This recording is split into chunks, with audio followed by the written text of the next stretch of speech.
Tim Burton's The Nightmare Before Christmas. Did you know there's a book? Well, a poem really, and you probably did, but regardless, we're going to have a look. And also, the biggest hidden gem, Jack is a father? Oh, where to begin?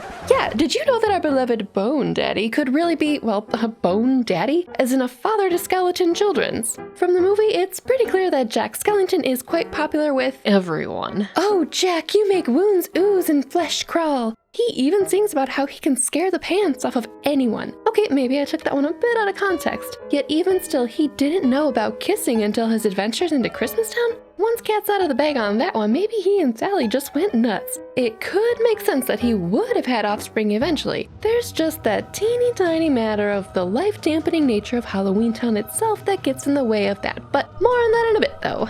Now, since Nightmare came out, there have been expansions to the lore and to the world in the form of a prequel, Tim Burton's The Nightmare Before Christmas, The Pumpkin King, which takes place earlier in the timeline before the movie, and a sequel, Tim Burton's The Nightmare Before Christmas, Oogie's Revenge, which takes place after the movie events in the timeline and where Jack defends his Pumpkin King title from Oogie Boogie yet again, and a few illustrated gems and stories as well. But today, we're going to look at the poem that started it all, which later turned into a book illustrated by Tim Burton and published in September of 1993. I'm using the 20th anniversary edition, by the way, and another very important, little forgotten lore gem.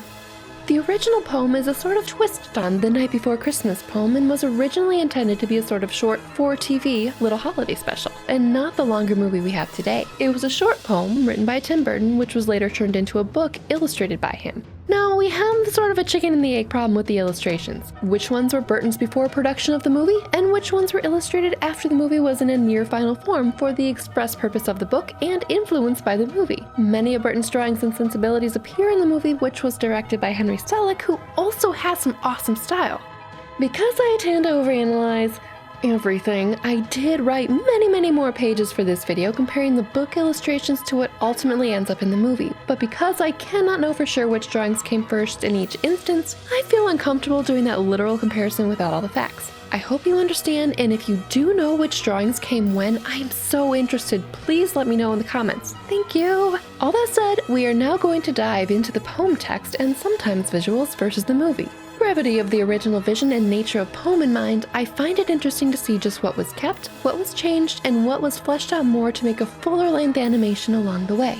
Before getting in too deep, there are some differences between the original 1993 edition of the poem book and the 20th anniversary edition, which I'll bring up again during our analysis as relevant. Generally, typesetting, font, and placement of text versus illustration are different between the versions, like the text and images switch pages left and right. Older text is sometimes on the images themselves, and some text appears grouped together on different pages entirely. Some illustrations that were full page in the 1993 edition are now windowed, and some that were windowed in the old version are now full page in the new version. The 20th anniversary edition has new illustrations and I think reworkings of some of the older sketchy ones. The story does not change, we just get some more illustrations. But because I'm looking at text primarily, I guess none of this really matters?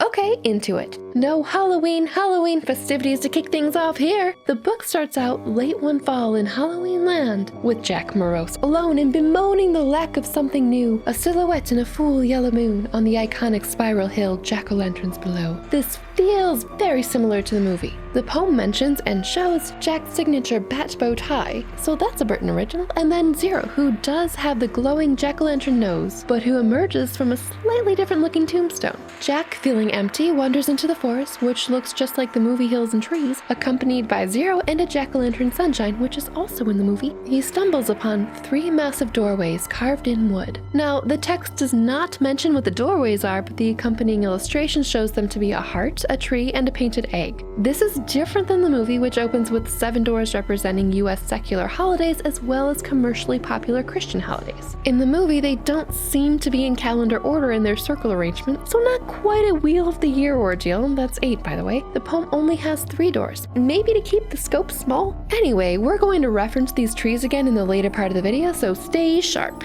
Jack opens one special door to a white, windy flurry, just like the flakes from the movie. An illustration of him falling to a very similar portal as the movie, and then plop, he's in Christmastown. I like to think that this book Pumpkin Man influenced this movie Jack Snowman here, but chicken and the egg, it's cute all the same. Just like in the movie, Jack is delighted by this new world and steals everything that glows so his friends won't think he's a liar. My favorite from the poem that is not in the movie, Jack steals the letter C from the Christmastown sign, making it Christmastown, like a snake. He also swipes all other odds and ends in the complete opposite spirit of the winter holiday. He steals from people too, stockings full of presents, candy, toys, a picture of Santa and the elves, lights, ornaments, snow, and even the main star from the tree. In the movie, he steals quite a lot more, including a vehicle to tow everything back home. He also presents his findings at a town hall type meeting as well, and the citizens gathered do look quite familiar. Although if they were drawn after or during the movie, that's probably why. Amid many sheet ghosts, I see the witches, a Dr. Finkelstein-looking being in their Sally-type construct, the devil, corpse kid, werewolf, tearaway-faced clown, vampire, sackman, hey Ookie, and someone that looks like the mayor.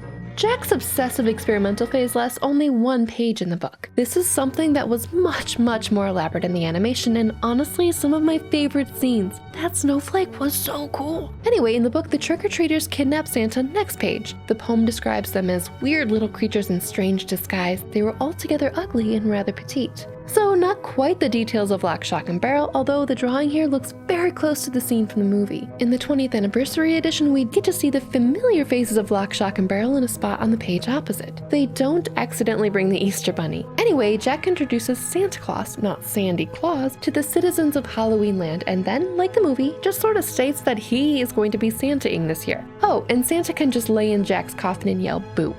Zero gets to be a hero in the original poem too. A nasty fog rolls in and Zero saves the day, or night. In the movie, Sally tries a last-ditch effort to keep Jack from flying off and uses her super hidden secret stash of fog juice to thwart the mission. Same result, fog for Zero to shine so bright in. The poem absolutely makes reference to Jack's coffin sleigh and skeleton deer, and the accompanying illustration looks so close to the shot in the movie, it's scary.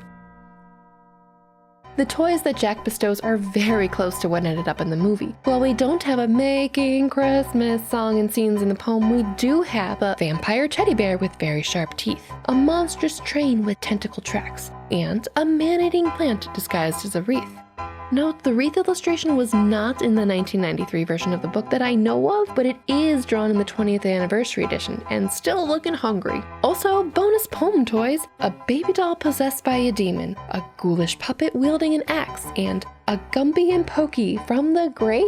An illustration present that is not explicitly mentioned in the text, the cat Jack in the Box, which is in the movie. Just like in the movie, Jack mistakenly thinks the missile's celebratory fireworks and gets blasted out of the sky, says Merry Christmas to all and to all a good night, after being shot down, landing in a graveyard to have a good cry. He is much more melodramatic in the movie, but we don't have time for that in a short poem, so anyway, Santa somehow meets him in the graveyard, gently scolds him, and then sets off to make Christmas right. Jack does not have to save Santa and Sally from Ookie, but regardless, Santa brings Christmas to Halloween. Taking the poem as written text by itself, what bringing Christmas to the land of Halloween means is open to interpretation. Presents? Candy? But if you look at it in combination with the illustration, it means snow. Snow means Christmas, I guess. Anyway, look at that hill. Look at this shot. Chicken or egg, egg or chicken. They look so similar. Cool! This is the end of the poem, but in the movie, with this snowfall, every citizen now finally understands the wonder that Jack was trying to impart. Guess all he really wished for was snow in Autumnland, so climate change? Does this whole planetary mess have to do with Jack Skellington's meddling in other holidays? Kidding, of course, it's irresponsible to blame fictional characters for real-world problems. Anyway, the end! In both the poem and the animation, Jack has a mid-afterlife crisis? Mid-death crisis. The story beats stay mostly intact between them, even if the poem is more of a literal skeleton of a story. Sorry. The animation is so much richer. Characters, songs, world building, romance, betrayal, super spooky science, a buggy villain, and even a redemption arc. Because it could be, and because it had to be. In the poem, we never see how Christmas was made right. But for the movie, Selick made sure all the creepy macabre toys were replaced with happy, age-appropriate ones. Another change that was made to make the movie less nightmarish? The clown with the tearaway face originally had a really bloody and awful face beneath, but that was deemed too rough. So it ended up being the super not nightmare-inducing gaping hole void with a deep disembodied voice instead. So that was all fun, but my most recent obsession with Nightmare came from inside a bargain bin, from a gem in a jewel case, and it takes place many years later in the movie game lore timeline. Story time! Hang in real tight and buckle up because we need to take 2 quick memory lane detours. I saw Nightmare in theaters when it first came out. Should I have been there? Probably not, but you see, my uncle was a Christmas fanatic. He was the jolliest guy and even had Santa's belly and bowl of jelly laugh. Needless to say, if there was a Christmas movie playing, we had to see it. And Nightmare Before Christmas has Christmas in the title, so you know we were there. He had no clue what it was about beforehand and also had the unfortunate habit of falling asleep 2 minutes into the trailers. So, baby me, face to face with deathly specters, skinless skeletons, and the literal stuff of nightmares, thinking, what is this? So much of myself was formed that day and I didn't even realize it. I must have blacked out most of it after watching the film, but avoiding that under-the-bed monster and stare fiend worked their way into my unconscious daily quirks for years. But I always remembered Oogie Boogie bugging out. I think I vomited a bit, but I couldn't tear my eyes from the screen. That little bit has stayed with me for decades and forever will, I imagine. Anyway, all of that to say, I was a baby and had 0 purchasing power for extras when the movie came out, and I was unaware of the extras too. Flash forward to this very spooky season, and I'm perusing the bookstore like you do, gathering up literary treasures when I get a funny feeling to check the CDs. When was the last time I even bought a CD? Heck if I know. I had no idea what I was searching for, but I knew when I found it. Tim Burton's The Nightmare Before Christmas original soundtrack from 1993 with all the original printed materials. I popped that puppy into the car CD player so fast. I paid for it first. I am no longer a baby and expected to start singing along, but no, there was an opening that is not quite the poem I knew, read by none other than Sir Patrick Stewart. A trick? No, a treat! Then of course all the movie songs and scores, but then something in the closing, also read by Stewart, made me stop 30 feet before a stop sign. Jack has kids. What? I'll tell you the lines in just a second, but there is no transcript of them online that I've found so far. Even in the original soundtrack CD jewel case with all the original booklets and materials intact, there is no transcript of Stewart's lines. All of the song's lyrics are printed, but not this mysterious opening and closing. Imagine a wistful, reminiscing Santa figure saying the lines, "I'm still rather fond of that skeleton man." So many years later I thought I'd drop in, and there was old Jack still looking quite thin, with 4 or 5 skeleton children at hand playing strange little tunes in their xylophone band. I saw 2 paths before me, and I strayed out of thought and time. Pumpkins wheeled overhead, and every second was as long as the life age of the earth. Then I snapped out of it, finished the drive home, and have been obsessing about those lines ever since. I see 2 possibilities here. 1, those skeletons are from the hanging tree, just chillin' and filling the downtime between Halloweens with some beats. Jack clearly likes to sing. Nightmare is a musical after all. Maybe they have their own spooky band. They seem like smaller skeletons compared to super tall Jack in the movie, maybe giving off the appearance of children. Or 2, these skeletons are Jack's offspring, as it were. But for this to be the case, major workarounds must have been in place. For Halloween Town is in a perpetual state of frozen decay. What do I mean by that? Nothing grows, nothing dies, but everything just is in a limbo state. Autumn is my favorite time of year, but peak season only really lasts 1 week. Why? The things I like best are those same things in transition. Leaves changing, crops ripening. What was growing all summer is now going back to seed, decaying, rotting, back to the earth. It's a tricky time. Blink and you'll miss it. Halloween Town, however, has the best the season has to offer without the fallout. It's like that perfect autumn week, frozen in time. The pumpkins and jack-o'-lanterns don't seem to rot, no leaves grow or fall. We don't see the beginnings of growing things, or their endings.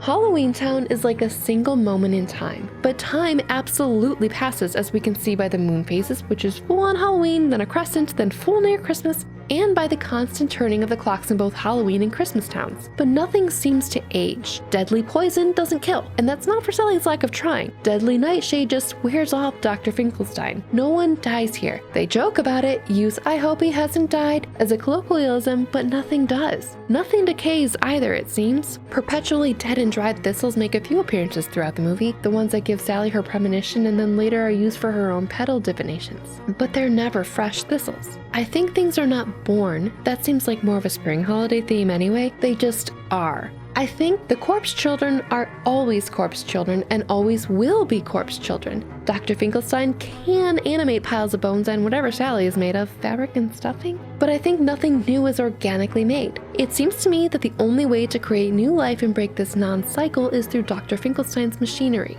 The citizen count of Halloweentown does not seem to go up, even though Jack is popular in a wow way with many citizens. Not to put that all on Jack, just saying there's clearly a drive alive in town. Sally also has a thirst for him, and they do share a connection. I'm going to posit that Jack and Sally are in fact spending their eternity together, now and forever. Maybe they eventually wanted kids. Physically, I don't know how that would work between a presumably seedless skeleton and a stuffing-filled stone marble. I mean, I guess Jack does have bone eyelids. Anything's possible, I suppose. But most importantly, I don't think new life can grow organically in Halloweentown. My thoughts are that Dr. Finkelstein and Sally mended their bridges, or the doctor was so taken with himself 2.0 that he was happy to help, or Jack, as the Pumpkin King, decreed it. But in any case, Dr. Finkelstein used his tech to build and electrify some odd podge piles of bones to life, like he did the reindeer, and voila! Eureka! Baby bone daddies! But oh no, we are not quite done with this Halloween and Christmastime Easter egg hunt. We know in the book that there were 3 doors, and 7 in the movie. However, from the closing, we have evidence that the other holidays had no clue of each other's existence before Jack's meddling. Post-Jack, according to the closing, but after that night, things were never the same. Each holiday now knew the other one's name. So all 7 tree holidays now know about the others. My brain is on fire imagining all those crossovers. After the many years have passed, original soundtrack Santa visits Jack and asks if he would redo his past Christmas takeover. Think carefully, Jack. Would you do the whole thing over again? Knowing then what you know now, knowing now what you knew then. And he smiled like the old Pumpkin King that I knew, then turned and asked softly of me, "Wouldn't you?" Nostalgic multi-holiday swap in the works! And finally, something the Coraline fans out there probably have already gobbled up. Selick used Jack's head as well, not in Easter, but in an egg in Coraline. Bet that other mother meal was particularly high in calcium. Anyway, after digging up this jewel-cased gem of a treasure, I think my world is a bit more complete. It fueled my overactive imagination just like the movie did back in the day. Although I'm way less afraid of the monsters than Baby Me was, I think. But what are some of your favorite parts of the movie, books, games, and/or soundtrack? Let me know in the comments below. Hey friends and fiends, thank you for getting creepy with me here at the near end of the year. I hope you enjoyed the video, and do like and subscribe if this spooky is your jam. Okay, see you soon. Goodbye.